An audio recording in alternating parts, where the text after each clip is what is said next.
क्षमा breaking Jain news.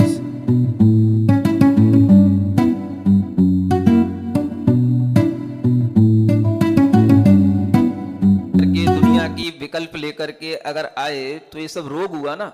अब ये सब रोग अगर सामने आता रहेगा, ऐसे रोगी सामने आते रहेंगे तो एक दिन तो डॉक्टर ही रोगी बन जाएगा। आपके लिए जब निश्चिंतता का भाव आता है तब आप उसका गलत यूज करते हैं। समझ आ रहा है? सब लोगों ने अपनी टिकटें बुकिंग करा रखी होंगी, 31 आ रही है। कितना अज्ञान अंधकार है लोगों के अंदर, देखो तो। कौन सा फेस्टिवल मनाने जा रहे हैं, किसको सेलिब्रेट करने जा रहे हैं, क्या है ये? अभी यही पता नहीं कि कब वर्ष की शुरुआत होती है, कौन सा वर्ष है, और वर्ष है तो क्या इस तरह से पाप करने के लिए वर्ष की शुरुआत होती है? दुनिया में सबसे ज्यादा पाप होते हैं तो 31 नाइट को होते हैं, दिसंबर। कोई भी दुनिया का होटल नहीं होता है जो बुक ना हो, कहीं जगह नहीं मिलती। आदमी के लिए जब निश्चिंतता मिलती है, जब थोड़ी सी फुर्सत मिलती है, और उस समय पर जब वह पाप करने के लिए तत्पर हो जाता है, तब उसे उस पाप का फल जब मिलता है तब उसे समझ आता है कि हमने कब गलतियां कहां कहां पर किस तरह से पाप करके की हैं। इन समयों पर क्या करना चाहिए था? अगर मान लो आपको छुट्टी भी मिलती है तो छुट्टी का उपयोग क्या हो सकता है? आगे की तैयारी करनी चाहिए। अगर अगला साल भी आ रहा है तो उस अगले साल में हम जितनी चिंता इस साल किए हैं, आगे की साल में हमें वो चिंताएं ना आए, ऐसी तैयारी होनी चाहिए। और वो तैयारी कैसे होगी? ज्ञान के माध्यम से होगी, ज्ञान की प्राप्ति से होगी, क्योंकि ज्ञान ही वो चीज है जो अज्ञान को दूर करेगा। ज्ञान ही प्रकाश है जो अज्ञान के अंधकार को मिटाएगा। तो चिंता को अगर हम दूर रखना चाहते हैं, उससे हम अगली साल तक बचने के लिए संकल्पित होना चाहते हैं, तो हमें छुट्टी के दिनों में क्या करना चाहिए था? कम से कम इस तरह का ज्ञान लेने का हमें एक अवसर मिलता है। उस ज्ञान को प्राप्त करने के लिए हमें अपनी तैयारी करनी चाहिए थी। कौन सा ज्ञान? जिस ज्ञान से हम परमात्मा की भक्ति कर सकें, आत्मा का ध्यान कर सकें, अज्ञान अंधकार को दूर कर सकें और अपने ज्ञान को स्वयं प्रस्फुटित कर सकें। इस तरह से आत्मज्ञान की भावना में अगर इसको लगाते तो ये अगले वर्ष की चिंता से मुक्त होने का इससे अच्छा कोई साधन नहीं हो सकता। लेकिन दुनिया का हर प्राणी क्या कर रहा है? बह रहा है, एक फ्लो में बह रहा है बस। उससे वो उबर नहीं पा रहा है, हट नहीं पा रहा है। सारा फ्लो उधर ही जा रहा है बस, होटलों की तरफ, क्लबों की तरफ, जितने भी ठंडे स्थान होंगे, चाहे वो शिमला हो, मनाली हो, उधर की तरफ, या जहां कहीं पर भी समुद्र और नदियों के बीच बने हुए हैं उधर की तरफ, सारा फ्लो वहीं जाता है सब। संसार के हर प्राणी को फ्लो में बहना है बस, जैसे कि उसका अपना कोई अस्तित्व ही नहीं है कि वो अपने को उस फ्लो से बचा पाए। और हर आदमी का बहाव देखो इधर ही चल रहा है। कैसे बचें, कैसे बचाएं, कैसे हम अपने अगले जीवन को, आगे के जीवन को अच्छा बनाएं? तो जब हमारे लिए टाइम मिलता है अच्छा बनने का, तब तो हम बहाव में बह जाते हैं। और जब हम उस बहाव में डूबने लग जाते हैं, जब मरने को तत्पर होते हैं, तब हमें मंदिर और महाराज दिखाई देते हैं। तो ये मंदिर और महाराज सब उस समय के लिए बने हैं कि जब आप मरने को हो तब इनके पास आना, और जीने को हो तब तुम अपनी जिंदगी जीना। हा? मैं तो यही सोचता हूं। तब याद आती है कि हमारी, तो फिर ऐसे लोगों पर फिर क्या ध्यान दिया जाए? जब आपकी मृत्यु निश्चित ही है, जब आपका दुख निश्चित ही है, जब आप अपनी चिंता से अपने आप को पीड़ित कर ही चुके हैं, तो किसने क्या ठेका ले रखा है? अब हो ही गया काम आपका, अब आपकी आप जानो। समय पर जो अच्छा काम किया जाता है वो तभी होता है जब हम निश्चिंत हों, और निश्चिंतता का समय जब आपको मिलता है उस समय पर आपके ऊपर अज्ञान का अंधकार गहराता है। बाहरी अंधकार, भीतरी अंधकार सब अज्ञान के साथ गहराते हैं, और ये मानसिक अंधकार कहे गए हैं। चिंता जब आपको पड़े, समझना मन कहां डोल रहा है, मन किसमें घुस गया, मन अंधकार में डूब गया। अब आप सोचो, आपको किसी चीज की चिंता है कि नहीं? आपके दिमाग में चिंता गहराती है कि नहीं? क्या होगा, कैसे होगा, कब होगा, ऐसा होगा कि नहीं होगा, ये सब जो कुछ भी आपके किसी भी चीज को लेकर के विचार आते हैं, जब भी आए समझना क्या है ये? बोलो तो, ये क्या है? अज्ञान। अज्ञान सो अंधकार, मानसिक अंधकार। अब ये कैसे दूर हो? तो ज्ञान की टॉर्च लगा दो, अंधकार भाग जाएगा। वो ज्ञान कहां से आए, वो टॉर्च कहां से आए? जाओ घूमने, होटलों में मिलेगी, जाओ। वो कहां मिलेगी? वो आपको कहीं ना कहीं आत्मज्ञान और आत्म ध्यान के कहीं पर जो कार्य चल रहे हैं उसी में मिलेगी। ऐसा अगर आपके मन में विचार आएगा तभी आप अपनी आगे की जिंदगी को अच्छा बना पाएंगे, और तभी आपके जीवन में कोई परिवर्तन आ पाएगा। आपको अगर किसी भी तरीके से अपने मन में इस वर्ष की, अगले वर्ष की भी जो भी लौकिक जगत में आपकी मान्यता है उसकी भी अच्छी शुरुआत करना है, तो कैसे करना चाहिए? भगवान की भक्ति से ही करना चाहिए। समझ आ रहा है? आपके सामने 1 तारीख को एक भगवान की नहीं, 24 तीर्थंकर भगवान की भक्ति का कार्यक्रम सामने आ रहा है। इसी कारण से आ रहा है। सुन रहे हो? किस लिए? भक्ति करोगे तो अज्ञान का अंधकार दूर होगा। भगवान सामने अगर आपके रहेंगे तो आपका आगे आने वाला समय अपने आप अच्छा बनता चला जाएगा।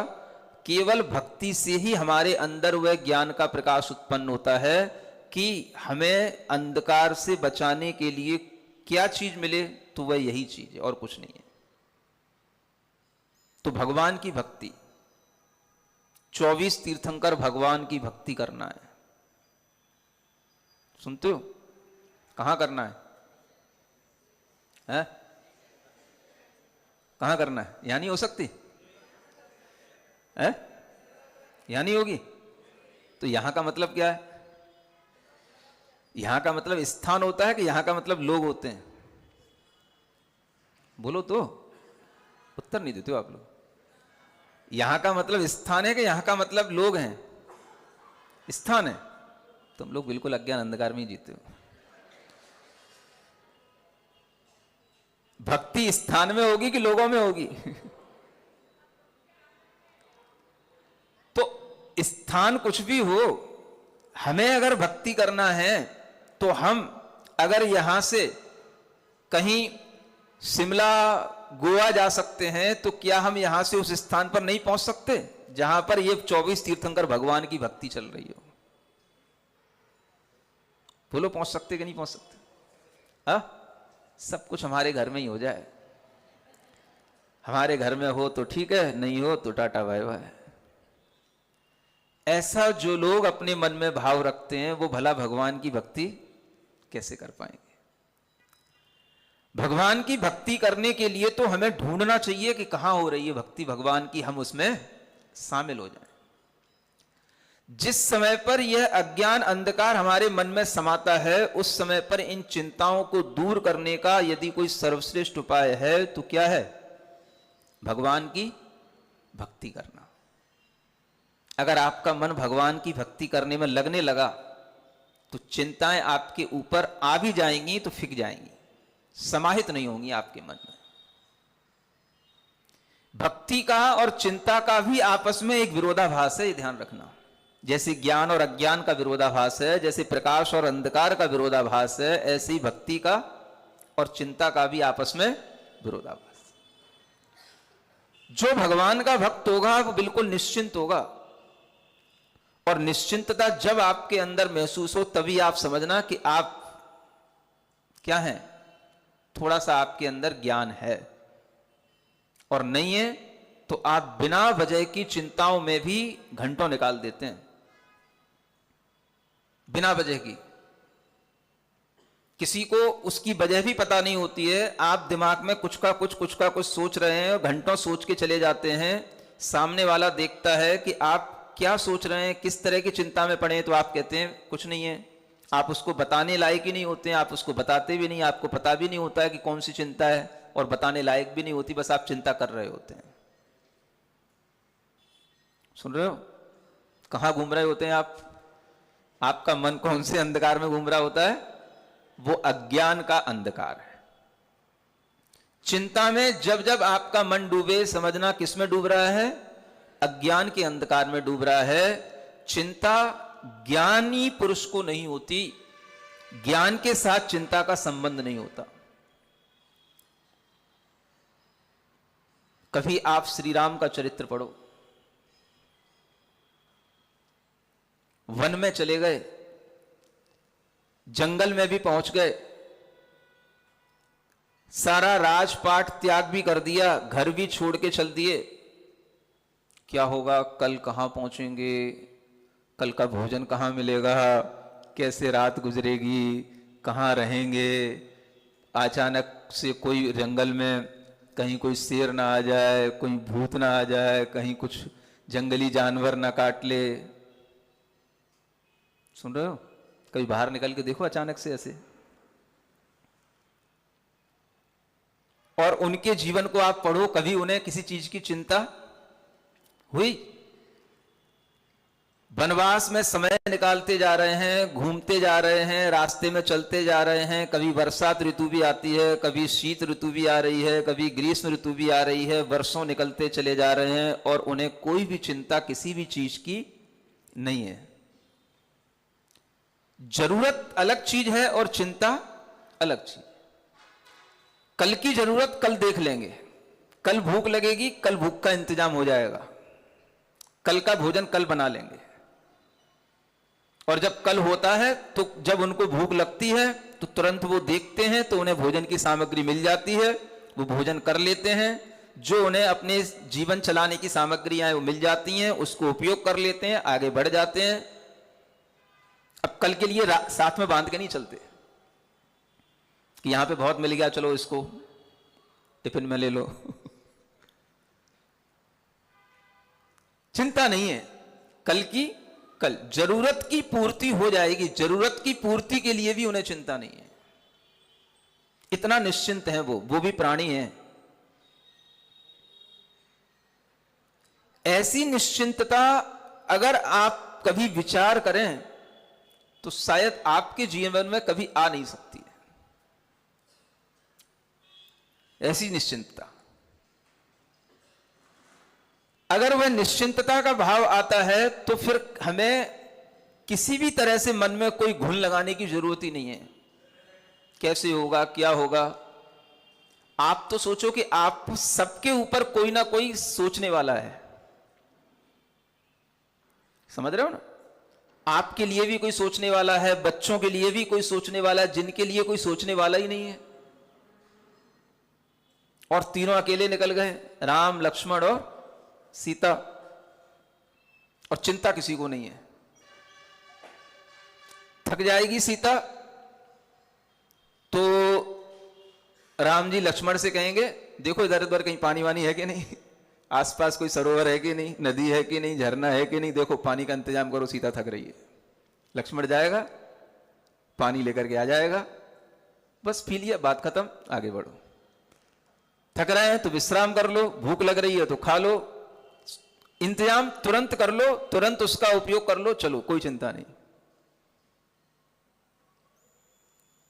कितनी बड़ी चीज है बिना चिंता के जीवन जीना। जो है हमारे पास तो सब कुछ है, लाखों करोड़ों हैं, जिन्हें हम अगर पूरी जिंदगी भर भी खाएंगे तो कम नहीं पड़ेगा, तो भी चिंता नहीं छोड़ रही है। जिनके पास हाथ में कुछ नहीं है, कल का भी जिन्हें भरोसा नहीं है, कुछ भी पता नहीं है, कल कौन सा उपद्रव हो जाए, कल कहां पहुंच जाए, कौन से तरह के लोग मिल जाए, दुष्ट मिल जाए, क्रूर मिल जाए, सबको फेस करना है। चिंता किसी चीज की नहीं है, बस चलते जाओ, बढ़ते जाओ। पिताजी ने कहा ये कर लो, तो उन्होंने वैसा कर लिया। वनवास जाना है तो जाना है, चिंता नहीं कि वहां जाके क्या होगा, कैसे होगा, क्यों नहीं।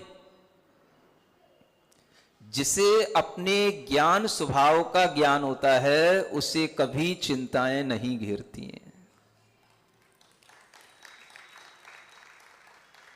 जो प्रकाश में रहता है, उसे कभी अंधकार का सामना करना ही नहीं पड़ता।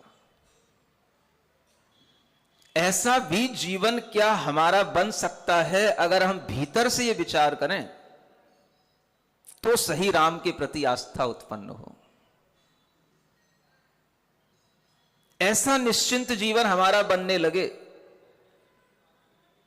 तब हम समझें कि हां, कैसे भक्ति की जाती है और कैसे निश्चिंत रहा जाता है। यह सब क्या है? चिंता अंधकार है, अंधकार। ज्ञानी पुरुष के अंदर इस तरह के अंधकार आना पहले से ही रुक जाते हैं, और जब वो अपने ज्ञान को उपलब्ध कर लेते हैं, फिर तो अज्ञान का फिर तो कहीं कोई नाता ही नहीं है। अनंत काल के लिए अज्ञान से मुक्ति मिल गई, केवल ज्ञान हो गया, माने अनंत काल के लिए अज्ञान अंधकार से मुक्ति मिल गई। अब तो वहां पर वो अंधकार सिर्फ उनके ज्ञान का विषय बनेगा, उनके ऊपर हावी नहीं हो सकेगा। केवल ज्ञानी भी जानते हैं कि ये अंधकार है, अब वो अंधकार को सिर्फ जानेंगे। अंधकार उनके ऊपर जनाने को नहीं आ जाएगा कि देखो तुम मुझे जानो, मैं अंधकार हूं, या मैं तुम्हारा स्वरूप बिगाड़ दूं, या मैं तुम्हारे प्रकाश को दबा दूं। वो इतनी अब उसकी हिम्मत नहीं रही है। ये किससे होता है? ध्यान प्रदीपातिशयेन भिन्नम। ध्यान के दीपक से ये अतिशय रूप से ऐसा भीतर घटित होता है, जितना आप ध्यान करेंगे उतना ही आप निश्चिंत हो पाएंगे। जितना आप शांत बैठेंगे उतना ही आपके अंदर से अशांति दूर होगी। अशांति के लिए कोई दवाई नहीं होती है, कोई केमिकल नहीं होते हैं, कोई मेडिसिन नहीं होती है आपके भीतर की अशांति को दूर कर दे। मन की अशांति को दूर करने का उपाय शांति से बैठना है, वो आपसे होता नहीं। क्या सुन रहे हो? ऐसी शांति अगर भीतर से आती है तो वह भगवान के दर्शन से आए, भगवान के चिंतन से आए, भगवान की भक्ति से आए, तो वह तभी आती है जब हम भी थोड़ा सा शांत मन से भगवान को देखें, उनकी भक्ति करें, उनका स्वरूप देखने की कोशिश करें। ये अगर हम फुर्सत के समय पर करें तो आगे चल करके ये हमारे लिए बहुत बड़ी दृढ़ता वाली चीज होगी, हमारे जीवन में काम आने वाली चीज होगी। भाई आपका जीवन जब चिंताओं से घिर जाएगा तो आपको कौन बचाएगा? कौन सी दुनिया में वो मेडिसिन है, कौन सी दुनिया में डॉक्टर हैं जो आपको चिंता से बचा लेंगे? इसका तो दुनिया में उपाय है ही नहीं, और सब चिंता में पड़ते चले जा रहे हैं और सब वही काम करते चले जा रहे हैं जिससे चिंताएं बढ़ती चली जाएं। तो आपके लिए ये एक जो स्थिरता आएगी, जैसे हर चीज को प्राप्त करने के लिए भी हमें उसका एक कोर्स करना पड़ता है, उसमें टाइम लगता है।